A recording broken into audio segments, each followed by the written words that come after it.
સ્થાનિક સ્વરાજની ચૂંટણીના પડઘમ વાગી રહ્યા છે। તમામ પક્ષો છે તે તૈયારીઓમાં લાગી ગયા છે અને તેના માટે મુહૂર્તિયા શોધવા માટેની પ્રક્રિયા છે તે પણ શરૂ કરી દીધી છે। આ બધાની વચ્ચે સવાલ એ કે આ સ્થાનિક સ્વરાજની ચૂંટણી છે તે ક્યારે યોજાશે, તો આ મુદ્દાના પર જ આપણે આજે વાત કરીશું આ વિડીયોમાં। નમસ્કાર, હું નીલમ ખારેચા, આપ જોઈ રહ્યા છો મહામંથન મંતવ્ય ન્યૂઝ। જેની લાંબા સમયથી રાહ જોવાઈ રહી છે તે સ્થાનિક સ્વરાજની ચૂંટણીઓનો ગણગણાટ હવે ચરમસીમાએ છે।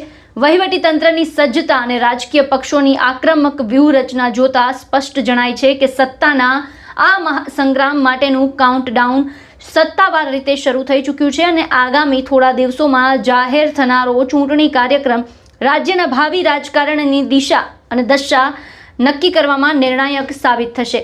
રાજકીય વિશ્લેષકોના મતે અંતિમ મતદાર યાદી 1 એપ્રિલના રોજ પ્રસિદ્ધ થવા જઈ રહી છે।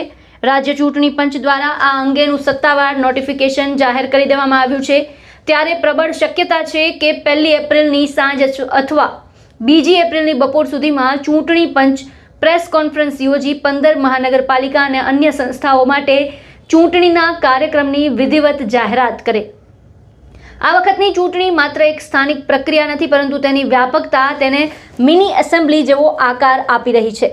આ મહાસંગ્રામમાં 15 મહાનગરપાલિકાઓ, 84 નગરપાલિકાઓ, 34 જિલ્લા પંચાયતો અને 260 તાલુકા પંચાયતો માટે મતદાન યોજાશે। અટકળો મુજબ વહીવટી સરળતા માટે મતદાનની પ્રક્રિયા 2 તબક્કામાં થઈ શકે છે। એવી શક્યતા છે કે પ્રથમ તબક્કામાં મહાનગરપાલિકાઓ અને નગરપાલિકાઓ જેવા શહેરી વિસ્તારમાં મતદાન યોજાય, જ્યારે બીજા તબક્કામાં જિલ્લા અને તાલુકા પંચાયતો જેવા ગ્રામીણ વિસ્તારોનો સમાવેશ કરવામાં આવે। આ વિભાજનથી પક્ષો પોતાના સ્ટાર પ્રચારકોનો ઉપયોગ વધુ સચોટ રીતે કરી શકશે।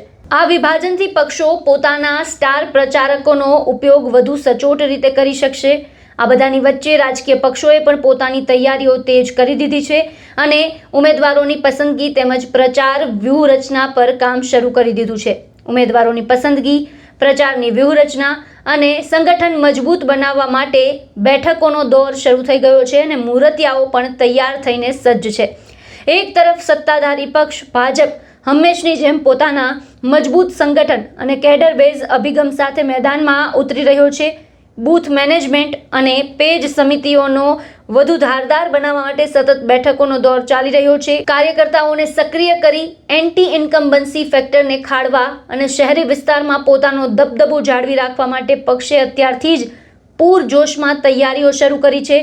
તો સામે પક્ષે કોંગ્રેસ આ વખતે ગ્રાસરૂટ લેવલ પર જનસંપર્ક વધારી પોતાની પરંપરાગત વોટ બેંક સાચવવા મથી રહી છે।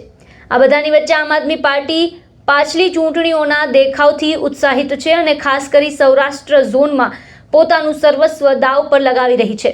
સૌરાષ્ટ્રમાં મજબૂત પકડ જમાવીને આમ આદમી પાર્ટી ગુજરાતમાં ત્રીજા સબળ રાજકીય વિકલ્પ તરીકે ઉભરી આવવા માટે એડી ચોટીનું જોર લગાવી રહી છે।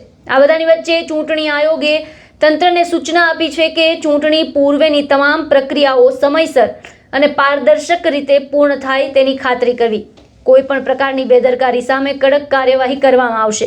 1 એપ્રિલે મતદાર યાદી ફાઇનલ થતાની સાથે જ રાજ્યમાં ચૂંટણીની ઘોષણાનો કાઉન્ટડાઉન શરૂ થઈ જશે અને રાજકીય માહોલ વધુ ગરમાશે।